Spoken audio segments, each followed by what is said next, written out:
Prepare yourselves. It's Big News Wednesday.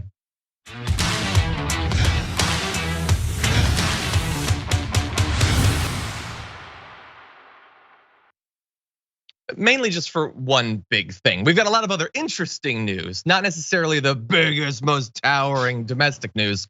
The Democrats are asleep at the wheel as usual. Fully awake though, Jayar Jackson, host of the Watch List. How's it going, Jayar? I don't know why you're assuming that, but sure, we'll go with that. I'm doing well. We're nearing the back end of this week. It's gonna be fun times. Next Wednesday, coming. You're gonna have to look for someone else because I'm not gonna be here. Noted. Not sure if you got that memo. It's a John Solo show next Wednesday. Yeah. You not being here next Wednesday sounds like a problem I have to solve. But the issue is that I'm not gonna be here next Wednesday, so I don't give a damn. I'm kidding. So I'm actually gonna be gone for a few days. I'm gonna be seeing my mom, who I haven't seen since before the pandemic. Wow. So good to be reminded of what she looks like. She did, after all, bring me into the world. So I'm gonna be seeing her for a few days. And we're gonna have awesome fill-in host Francesca Fiorentini, as well as Ben Glebe for the first time taking over the Damage Report, joined by awesome co-hosts. So it should be a lot of fun. Everyone stay tuned for that. Absolutely. Also, I feel like we're bearing the lead. I mean, it's great and all that you're on this show, but tomorrow, does everyone know what's gonna happen?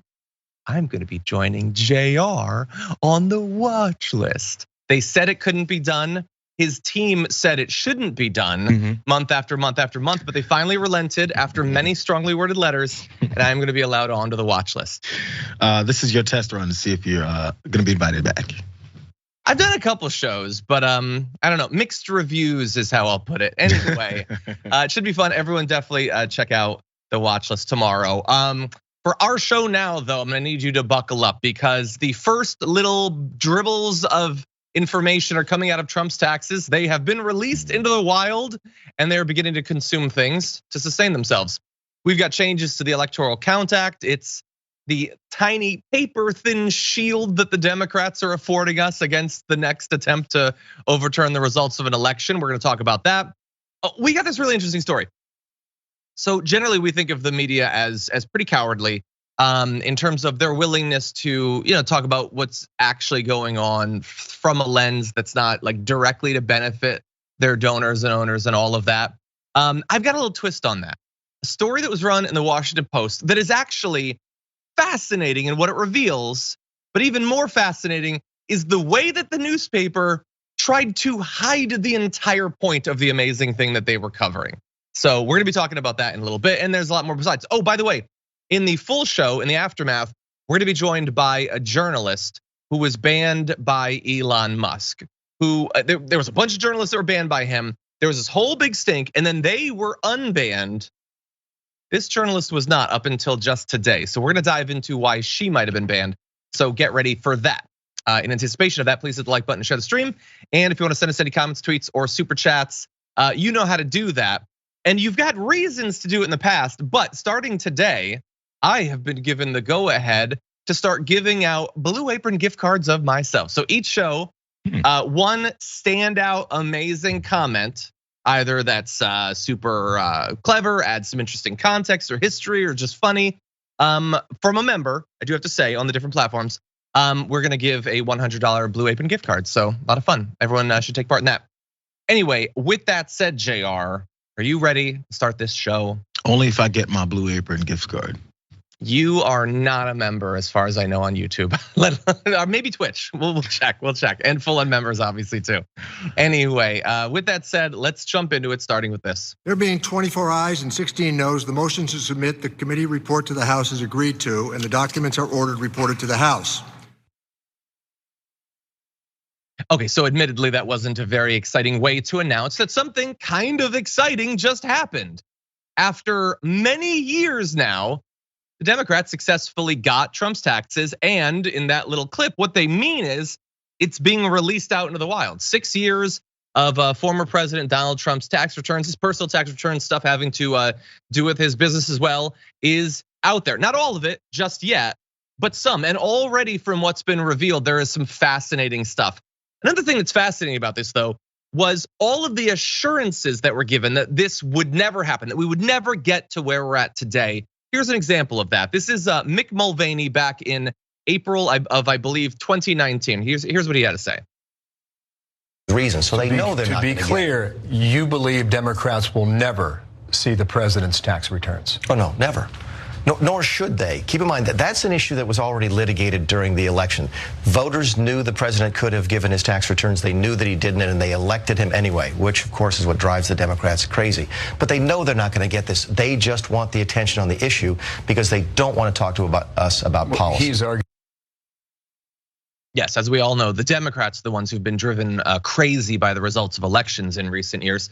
Anyway, what a corrupt, weaselly way to approach a legitimate, weird thing a candidate was doing. Well, if they win anyway, then ipso facto, every voter loves that thing about them. It clearly isn't anything that should be talked about because he technically won the Electoral College.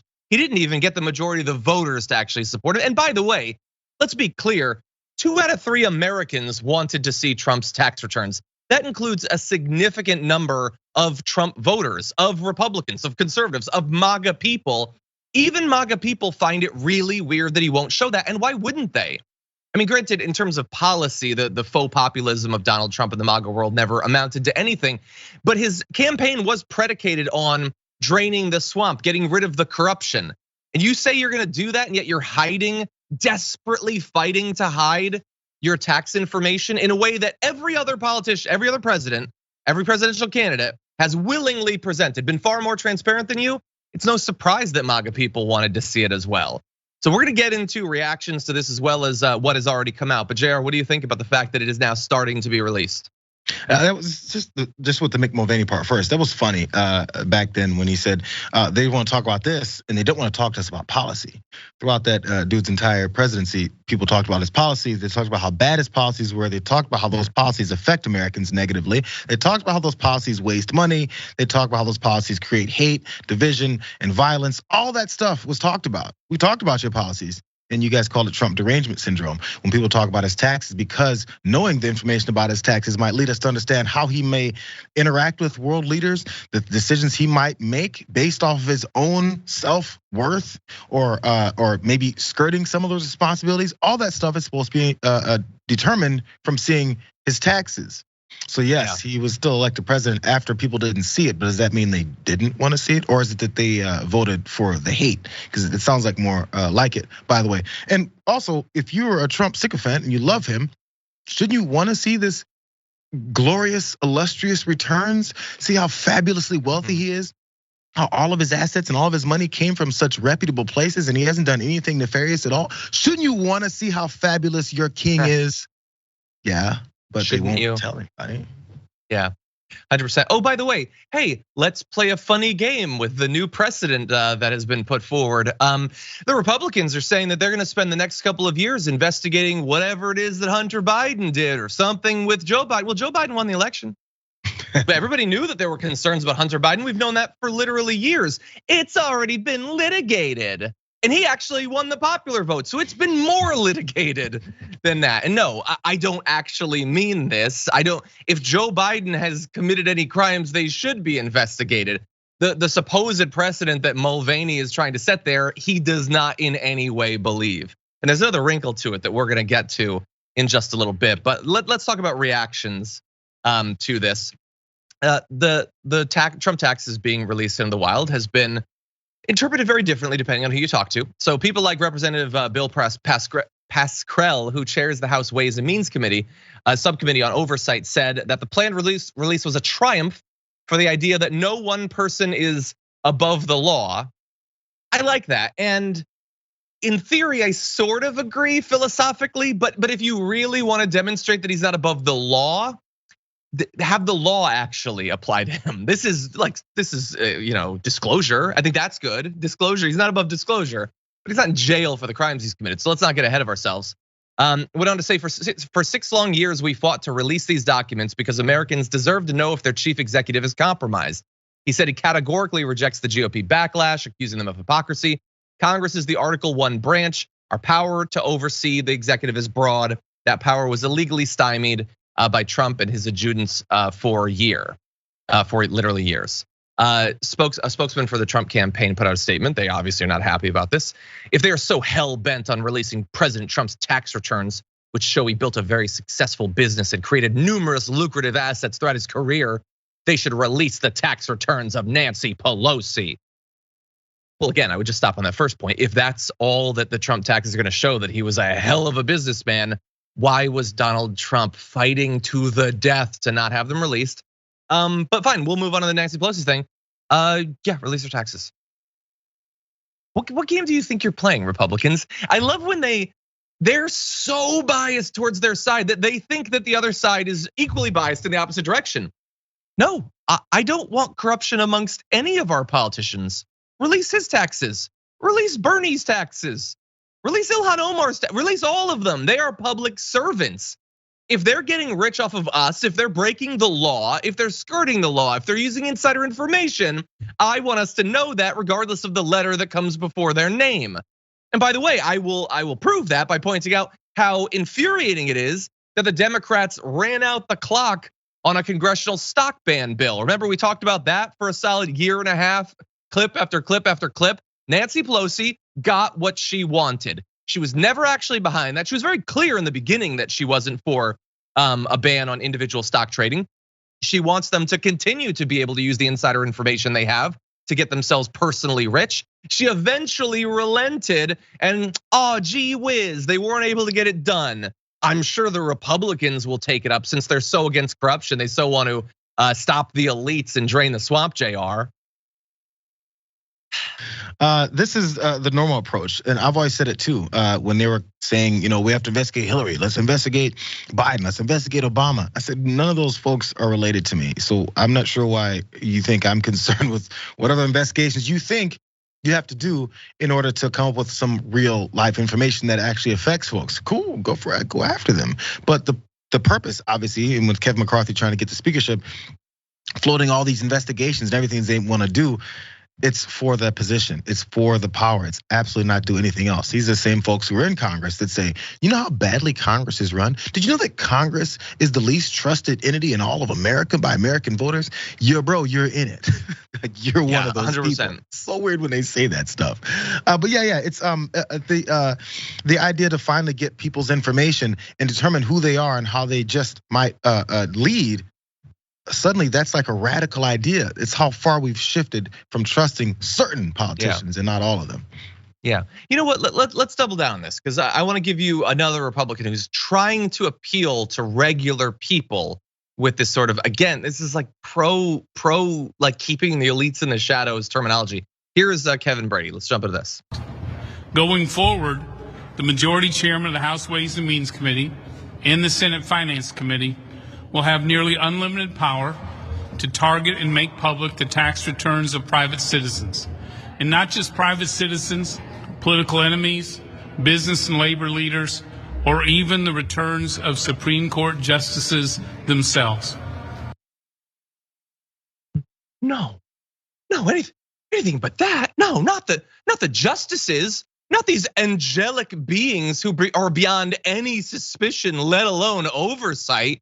Don't let their taxes be released. I want to ask if he doesn't know, but I'm sure he knows that there are significant remaining questions about some of the funding that went to Brett Kavanaugh before he became a justice. I would love some disclosure of how they're making money. They wield incredible, effectively unrestrained power for decades. I think we should know everything about their financial history before they get in office. I would say it's probably even more important than it is for the president, considering how long their term can last. And honestly, I think most conservatives would agree with that. This is I understand why they have to push for this. Kevin Brady doesn't want his taxes to be revealed. He doesn't want any of his colleagues in the House's taxes to be revealed because they know what they do. They know how they're getting rich. But I don't think that this plays for regular people. Obviously, Democrats aren't gonna like it right now, although not nearly enough, big D Democrats are mad at Nancy Pelosi for what she's done recently. But I don't think conservatives like this either, Jayar. They shouldn't, but it's that same line, by the way. And this is how they maybe get these conservatives that may want these types of principles to be carried out is, as Kevin Brady there that said, they're coming for you next. It's the same thing Trump says. It's the same thing any of the other conservatives say. Once one thing happens for the top most powerful people within the party being held to account for their actions in their past, then they start saying, hey, you, Joe Williams in Oklahoma, they're coming for you next. Should you now say you should shield Trump from everything? What do the two have to do with each other? And by the way, they've already come for Joe Williams and Nancy Smith over and over and over again. Regular folks always get hemmed up by the authorities, IRS, taxes. If something's off, it's something a little bit different. Hey, you owe us another $1,800. All this stuff happens to regular folks all the time. So I'm not sure why this argument still floats with people who are like, yeah, we want to see what he's been up to. He's the one who's wielding power. He's the one who led you guys into giving tax cuts for certain folks to the tune of billions of dollars. So yeah, sure, good job. But I'm not sure how this keeps convincing people that they're just like Donald Trump. They're coming for you now and your millions. Sure. Like they love to. I have thoughts. Let's play the second clip of Kevin Brady. No party in Congress should have that power. No individuals in Congress should have that power. It's the power to embarrass, to harass, or destroy Americans through disclosure of their tax returns. Oh dear God, let's not embarrass people who want to have magnificent power over all areas of public life. Let's not do that. Harassing them, I could see it potentially being used. I think that that's an interesting, albeit slippery slope argument you're making there. Maybe we could get to that point. We could talk about that. To destroy them though, your taxes being released. If your taxes being released can destroy you, that's a you problem, not a me problem. I think at that point, what the hell are you hiding in there? You're gonna look at what's on my hard drive, that could destroy me. Then I should not have that stuff on my hard drive, I think personally is how I would. I think you're telling on yourself there, Kevin Brady. But bear in mind, by the way, the last time in the research that I did, that I can find of the same statute that's being used by the Dems to release his taxes right now was back in 2014. And this is during the made up scandal over the IRS supposedly being biased against Tea Party groups. It wasn't true. They were doing the same sort of scrutiny to progressive groups affiliated with Occupy Wall Street. The Republicans will never admit that, but it's 100% true. They used that statute to release information about the groups that were applying for tax exempt status. Was that harassing? Was that embarrassing? Was that destroying? Because the Republicans were happy to do it at that point. I think they're public servants, honestly. The idea that if you want to have not only great benefits and guaranteed pay and all of these perks and then setting yourself up to be wealthy for the rest of your life by becoming a congressman or a senator, the idea that, well, we couldn't possibly constrain you in any way. There shouldn't be any cost to that. Why? For all of the things, I want people who run for office, who want to become a congressperson, a senator, the president. I don't want them to do it because they know it's the best. And it comes with all these amazing perks and everything. They should be willing to do it to deliver for people.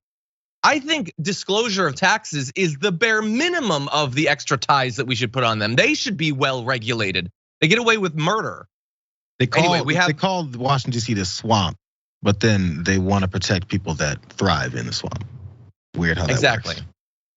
Yeah, it's one thing when they're campaigning. They talk vaguely in a general sense about the establishment, but what do you actually want to do? Like they're nothing, because it's all just a tactic.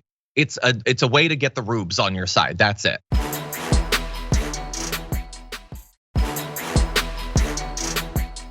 Now that some of Trump's taxes have been released, the very beginnings of it at least, what have we learned? Well, look, I am still a little bit pessimistic about the ability of anything in these taxes to really sway a lot of people. That said, the initial stuff is kind of interesting. So the first bit has to do with audits. You'll recall Trump couldn't release his taxes year after year after year after year because he was under audit.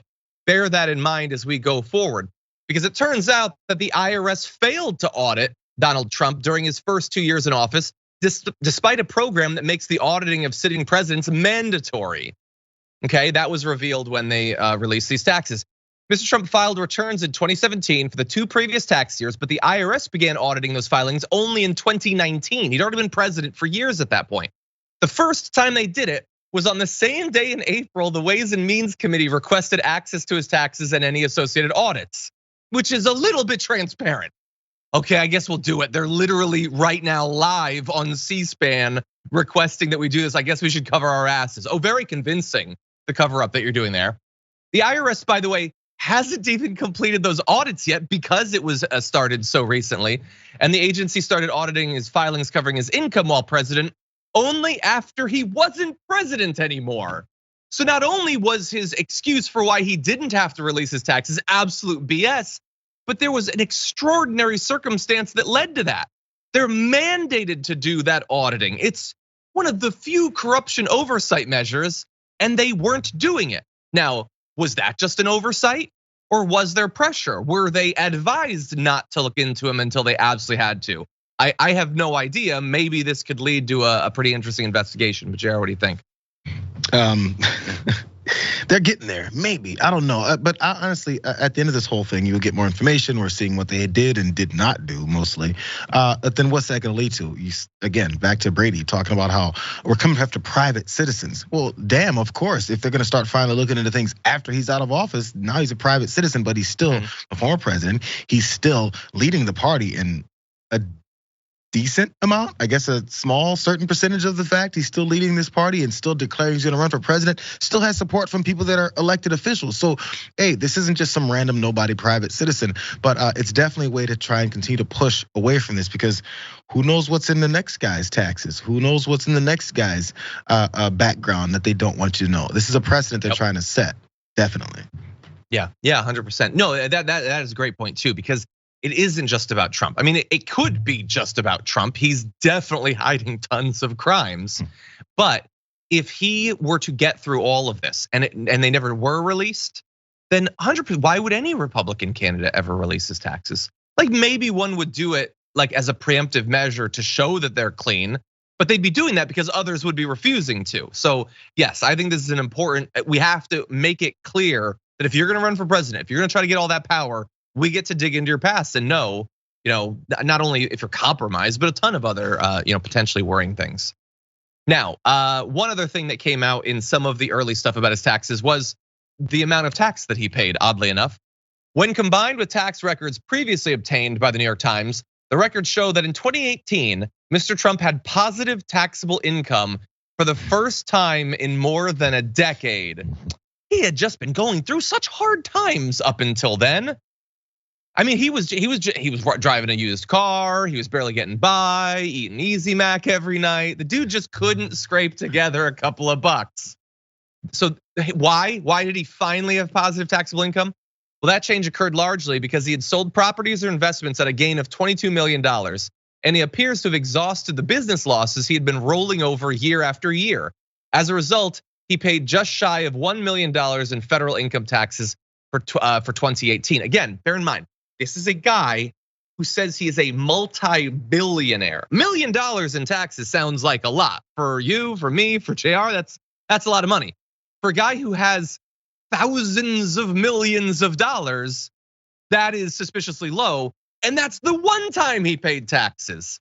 His long-term, by the way, that was it. That was a brief little moment. Then his term pattern of reporting negative income returned by 2020, and he paid no federal income taxes for that year. What happened last year, God only knows, but if I had to put any money on it, it's that he didn't give us any of his money. That's what I would guess. Jayar, what are your thoughts? Not only didn't contribute, but also took more, of course. And again, as the process went, as soon as he got in the office, he and his Republican cohorts made sure that continued for more rich folks, that they got more tax breaks. This is how this whole thing works. He said it openly as he was running. Let's not forget all the back and forth about his taxes as he was running, that people were criticizing people for looking for those. He openly said it. Why would I be dumb enough to show you guys things? Why would I be dumb enough to pay taxes? I'm Donald effing Trump. Why would I pay taxes? I have the ability not to. Would you pay taxes if you didn't have to? If you're given special treatment, if you're allowed to skirt rules and no one ever investigates you? Are you stupid? He damn near said that same thing. Yeah, 100%. And look, some Republicans actually like that. I don't accept it. I don't think that that's okay. I know that I wouldn't get away with it.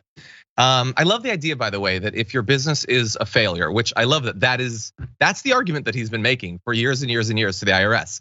My business sucks so bad and just keeps losing money constantly that I should never have to pay taxes. Well, look, I've occasionally thought about opening up a board game cafe or something. And based on that as the premise and me as an owner, it's definitely gonna lose money every year. I better start that soon because I'm actually paying federal taxes and I would very much like to stop. So come to my board game cafe, you'll be alone and I will be taxless for the first time in my life. Anyway, with that said, we're gonna move to our first break. We come back though. Look, a lot of us are worried about another insurrection. We've got a minor change to the law to make it a little bit less likely. We'll reveal that to you after this.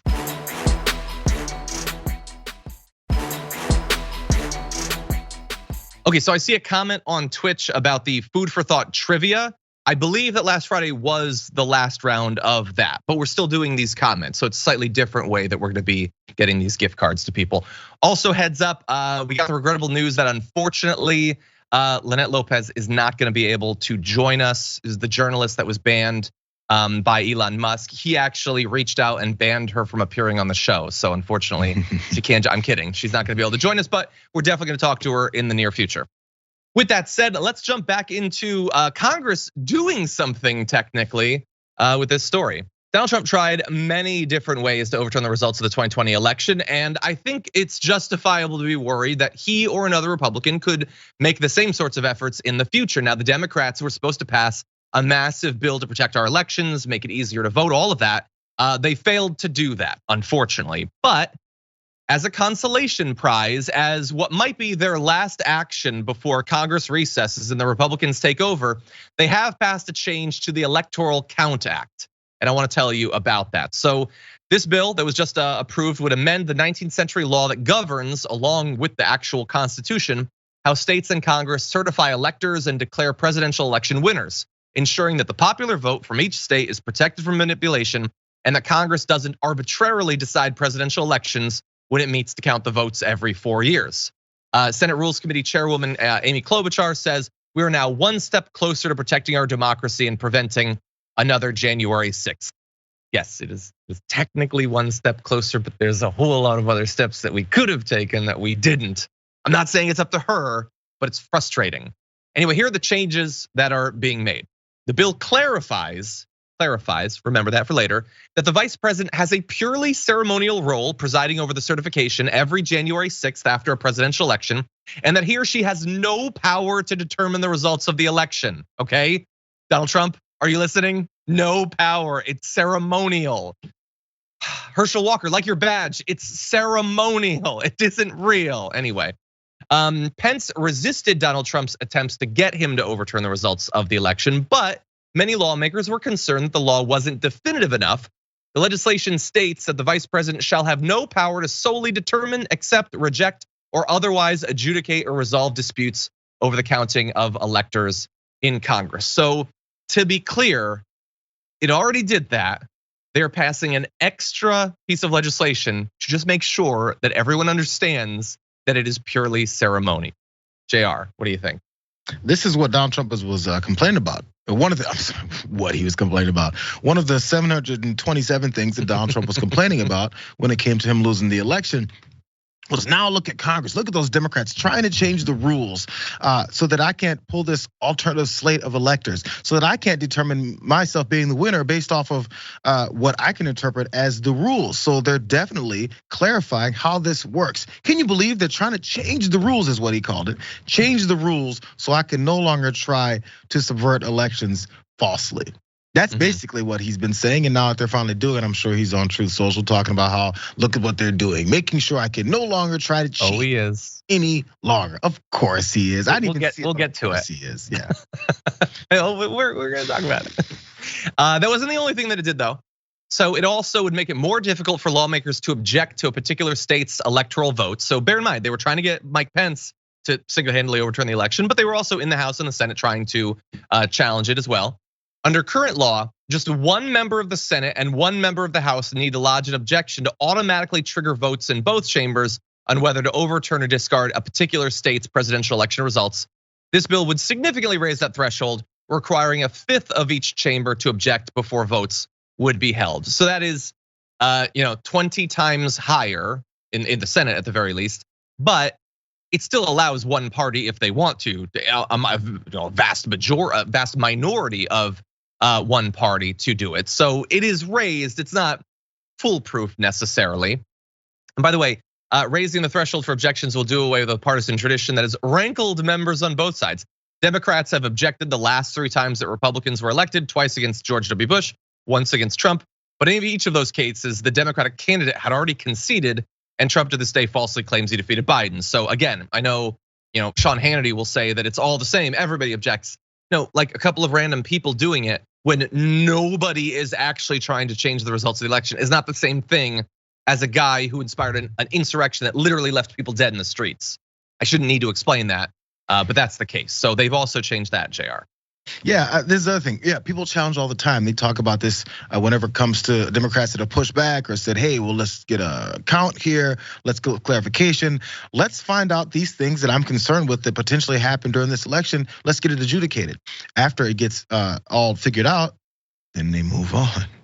It is 2020, damn near 2023. Has Donald Trump done that yet?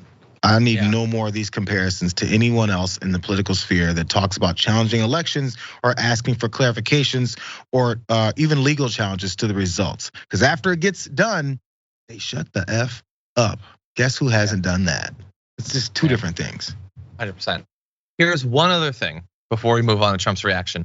The bill would ensure that there's only one slate of electors. That sounds good. They were trying to do their fake slates, but I still have concerns. I'll tell you why. This is a response to the unsuccessful efforts to create alternate fake slates of electors. So they say each state's governor would be required to submit the electors, which are sent under a formal process to Congress and opened at the rostrum during the joint session. That sounds good. Wait, the governor sends it. Which governor? Well, whichever the governor happens to be. The governor could be Kari Lake. The governor could be an absolute madman. So I guess maybe this helps a little bit, so long as at the state level they don't change the results of an election. So, like stick a pin in that. Maybe we'll return to it in 2024 because they're definitely going to try to do that. So that's all of the changes. And now let's be fair and balanced here and allow Trump to respond. The Electoral Count Act being amended is largely a formality. It's mostly going to exist in the same way. But even that clarification was enough to trigger Donald Trump, who bleated, "I don't care whether they change the Electoral Count Act or not. Probably better to leave it the way it is so that it can be adjusted in case of capital F fraud. But what I don't like are the lies and disinformation put out by the Democrats and rhinos.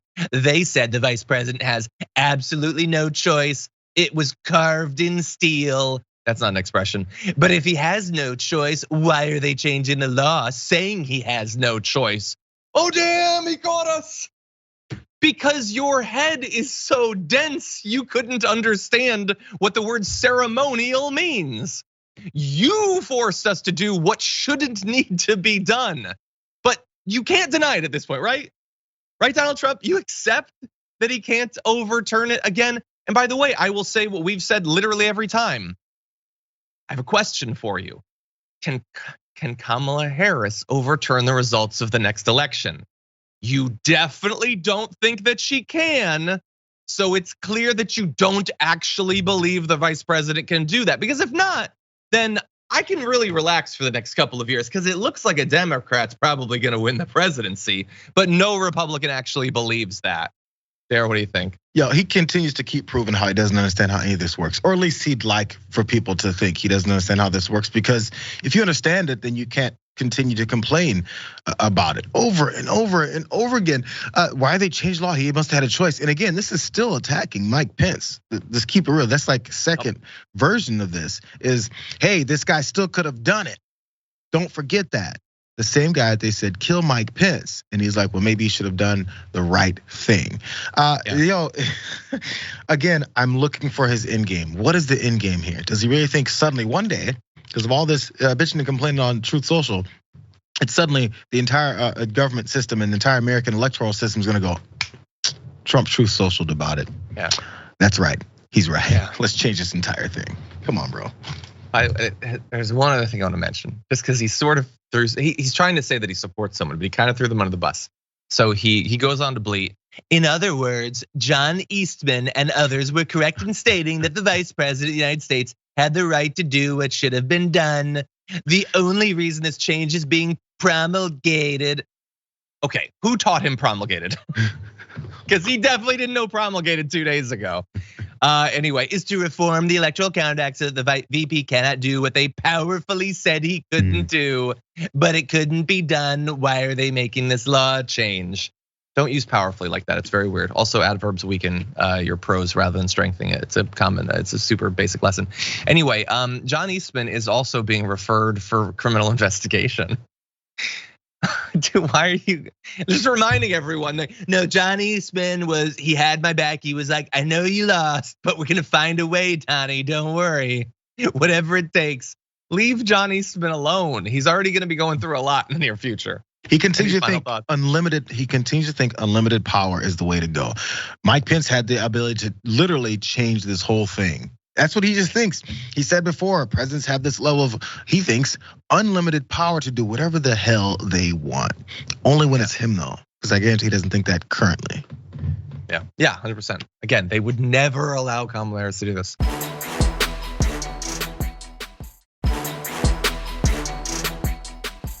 Anyway, with that said, I want to move to, can you all indulge me for a moment? I know this is gonna be weird. This is the normal sort of thing you do on a show like this, but just bear with me for a second as we jump into this C block. I'm usually pretty critical of the media for what I see is as cowardice in not fulfilling the obligation that they have, this very important role as a part of democracy and making sure that people understand what is actually going on. Sometimes though, they can let us know what's going on and still be cowards. And so, look, I don't know who's to blame for this. I'm certainly not saying it's the author. I think it's far more likely it's an editor or a manager at Washington Post. So don't message the author. I'm sure it's not them, but there was this article and it actually contained fascinating information, okay? So this is from the Washington Post. They say this October report, so they're looking into these different scientific studies of the effect of different policies on health outcomes. And they say the October report found that if all states implemented liberal policies on the environment, gun safety, criminal justice, health and welfare, labor, marijuana, and economic and tobacco taxes, more than 170,000 lives would have been saved back in 2019. On the flip side, if states went with conservative versions of those policies, there would have been about 217,000 more deaths that year, the equivalent of a 600-passenger airplane crashing every day of the year. That is mind-blowing. The horror of the difference between these two slates of policies. And by the way, it's not all in the favor of the liberals. They say the largest projected number of lives saved, about 201,000 in a year, came from a more mixed menu of ideologies incorporating conservative marijuana policies. Because this is gonna be a shocker to people, but smoking marijuana can cause some health problems in the same way that smoking tobacco can. I don't think anybody disagrees with that, but anyway, here's the thing. That is fascinating. They've just revealed that hundreds of thousands of lives a year might be on the line going for conservative policies versus liberal policies. So why am I mad? Well, how do they present this to the public who isn't necessarily gonna read the entire article? This is how they present it. Can politics kill you? Research says the answer increasingly is yes. Well, that's not technically wrong, but that's kind of hiding the point. Politics isn't killing you. Certain politics is killing you. Parties aren't killing you. One party appears to have a good chance of killing you. By the way, it gets super clear. They say on COVID, in one study, researchers concluded that people living in more conservative parts of the United States disproportionately bore the burden of illness and death linked to COVID-19. The other, which looked at health outcomes more broadly, found that the more conservative a state's policies, the shorter the lives of working age people. So not only do more people die, but they die at a younger age. This is super clear, multiple studies across multiple different issue areas. And yet, you have to dig into the article to read what I just read for you. Do you want to know what you get in the first paragraph? As the coronavirus pandemic approaches its third full winter, 2 studies reveal an uncomfortable truth. The toxicity of partisan politics is fueling an overall increase in mortality rates for working age Americans. Again, that isn't technically inaccurate, but it hides the entire point of what you're talking about. Toxicity isn't killing people. Partisanship, extremism, these vague things that allow the Washington Post to distance themselves from what the studies are showing. That isn't what is killing people. Conservative politics, conservative politicians are killing people. When you say the division in American politics has grown increasingly caustic and polarized, but it wasn't always this way, how has it changed? Specifically in what way? They're giving us the actual information, but hiding what the takeaway should be from it, Jayar. So I apologize for going off on that. It's just they finally did a good thing. Why not actually promote it? Say what it is. Because then conservatives, politicians as well, conservative politicians will say, look at the Washington Post with their slanted partisan article. Sometimes the truth is slanted and partisan. It doesn't mean that they're coming up with different realities. We've always said it. It's weird how, not we being the Young Turks or anybody, but it's obvious, I forget who originated it, but it's weird how, reality and logic actually have a liberal bias, because that's where the reality is. When people make stuff up from the other side to get their political points across, those things just aren't real. And by the way, this whole mix of different things, the one part of marijuana policy being conservative, if that's mixed in, how many more lives would be saved? What's that based on? I don't know what studies they went through to get to that point, or whatever kind of processes they went to get to that 201,000 number. But what is conservative policies towards marijuana in general? I'm sure it varies between different politicians, but in general, it's punitive, absolutely illegal. If you're caught with it, you're going to jail, because they think that that keeps people from participating in it. Has that worked yet? By the way, if we do make it absolutely illegal and then people still do it, those health problems still happen that could come from marijuana use. You know what could help that?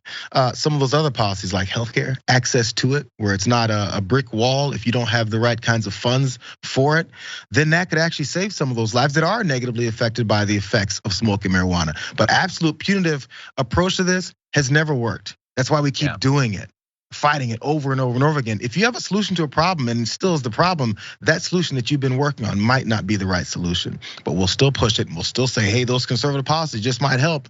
Why? In what reality? Not the real one we're living in, some other one that we made up.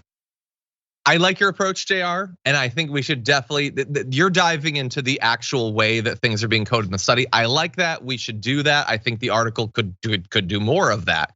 But at the end of the day, that's not on the author of this article at the very least. True. They're presenting it, but I agree. But this, like, if science is of any value, it's in helping to guide action based on the best available information. This should be one of the biggest stories of the year. His politics, two different ideologies or whatever. Although in practice sometimes there isn't that much difference between them, producing vastly different outcomes for the people who are going to be ruled by them. But we treat it as a horse race. We treat it as a thing of personalities. That's what it's about. It's about people living or dying early, lives being cut short, suffering. Make it clear, make it clear. Anyway, I have gone way over, much apologies. We're gonna take our second break. When we come back, we've got a scam affecting apparently young boys in America. It is devastating, so don't go anywhere, we'll be right back.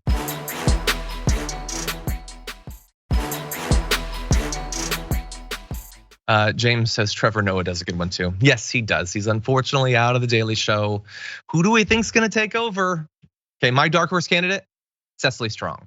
Just really? Left SNL. I think she could do a good job. Oh, she did just leave SNL, huh? She did suspiciously timed when Trevor Noah left. All I'm saying is I'm rooting for Mr. Ben Glebe. He posted he's angling for it. Yeah. And I might be able to appear on the show if we have to have it in. That's true. Why not? That is true. Although I did have to say, as much as I love Ben, I've known Francesca for far longer, and I know that she's been angling for it. So I might have to give her the seniority nod there. Look, both of them would be great. And by the way, if either of them took over, then they could bring the other on as a correspondent, and also us. That would be nice. Anyway, so there's a lot of great people that I would love to see on there. Okay, with that said, here's something we don't love to see. The FBI announced earlier this week what appears to be an evolution of a scam that is targeting teenage boys, where the boys are being extorted for money in exchange for not releasing nude photos that the kids have been convinced to give out. It's horrendous. It's even worse than you might think, as we'll describe. At least 3,000 children have already been victims of these schemes just this year. Okay, mostly teenage boys, although not exclusively. And it is believed that up to a dozen suicides have been linked to this particular scam. Here's how it works. Many think that they're chatting online with kids around their own age, but are quickly manipulated into sending explicit pictures and then blackmailed for money with threats to release the images. Most victims are between 14 and 17, but kids as young as 10 have been targeted. Many of the current wave of schemes are believed to be originating with scammers based in West African countries like Nigeria and the Ivory Coast. The suspects typically pose as kids of similar age, often using a girl's profile picture and even listing schools or adding friends to make it look like they live in the same area. This can happen on Instagram or Facebook or even in gaming and video chats. Like literally in a game, somebody could pursue you for this. The director of the FBI, Christopher Wray, says victims may feel like there's no way out. It's up to all of us to reassure them that they are not in trouble, there is hope, and they're not alone. So let's talk about a particular instance of this. Someone has been arrested for doing this, Jonathan Cassie. You can see here a photo of the individual, 25-year-old, who had been posting under Emily Smith and Cassie Jonathan, like changing the name around to snare people. According to authorities in this case, Cassie sent Ryan Last, the victim, a romantic picture of a young female and asked for one of him in return. Immediately after Ryan shared an intimate photo of his own, the criminal demanded $5,000, threatening to send the photo to his friends and family and make it public. Hours later, Ryan took his own life. Absolutely devastating. And that is one case out of at least 3,000 that have been identified, let alone all of the others out there who were like so embarrassed or ashamed about it that they didn't reach out to law enforcement. And that's just 1 year in just one country. Who knows how wide this is? Now, Jayar, I know you have kids. I don't know if you think at all about these sorts of scams or how you get your kid prepared for it or whatever, but I can't even imagine trying to navigate all this as a young person. It's still early for us. Kid's 11, so I mean, I don't think so. But it's one of those things where as it approaches and as it comes to that age and his interactions, each kid is different, obviously, and knowing what your kid's about and their interests and all that stuff to a degree as much as you can, because we know kids don't say everything. This is the scary part. This is what I assume every parent is afraid of as their kid reaches age, and how honestly interacting with people is so much different because there's no direct relation to it. Like back in the day, my father could talk to me about stuff, and it's somewhat still the same way. They still met people in person, even more so than even the way I did when I was a teenager, or the use of phones was different, even though still just house phones. There's always a different change, but in this particular case, how people find a way to warn their kids, to see it happening before it goes down. And look, it took hours in this particular case, from the moment of the threat to the moment of when he decided to take his own life. Where do you find that moment to be like, yo, we need to have this conversation? Then if that's not anywhere on their radar, that's an embarrassing conversation. So it's hard all the way around. If you come to your kid and be like, hey, if you're sending your penis around on the internet, they can be like, whoa, where'd you get this from? And you kind of, it chills that conversation, and you don't want to have it anymore if you're wrong about it or if they don't want to talk to you about it. It's really, really hard to find a way to get into this before it gets bad. Yeah. It's just devastating. I know. I don't know if anybody else remembers this, but it reminds me of an episode of Black Mirror. It wasn't exactly the same situation. They didn't just ask for money, but I honestly even wonder if maybe that episode might have inspired some people to do this sort of thing. Look, obviously, we need to do whatever we can to make sure that people know, they're educated about the presence of these sorts of scams. And by the way, there are so many, some that operate on the phone, some that operate online. We need to educate people about them, but also try to remove some of the stigma and shame around so many of these things. People being terrified at the consequences of things being revealed, that isn't necessary. And I understand that there are powerful cultural forces that want people to be ashamed of all sorts of things about who they are. We're trying to fight back against that. This would be one of maybe the extra perks of that, is that people wouldn't feel like their life is gonna be absolutely over if a nude photo of them comes out, or if some fact about their sexuality or their identity comes out. We can try to reassure people that their life isn't necessarily over just because a bit of info might be revealed. So just devastating. We need to make sure that people know about this to avoid these tragic outcomes. Very good point about sexuality too, because that gets used against people all the time. 100%. That is unfortunately all the time we have for the first hour of the show, but there is a lot more news to come. We're gonna be breaking down some of the words that we're apparently not supposed to use anymore. We're gonna get into a fun conversation. Then Josh Hawley has a new way to own the libs. It's pretty embarrassing. Be right back.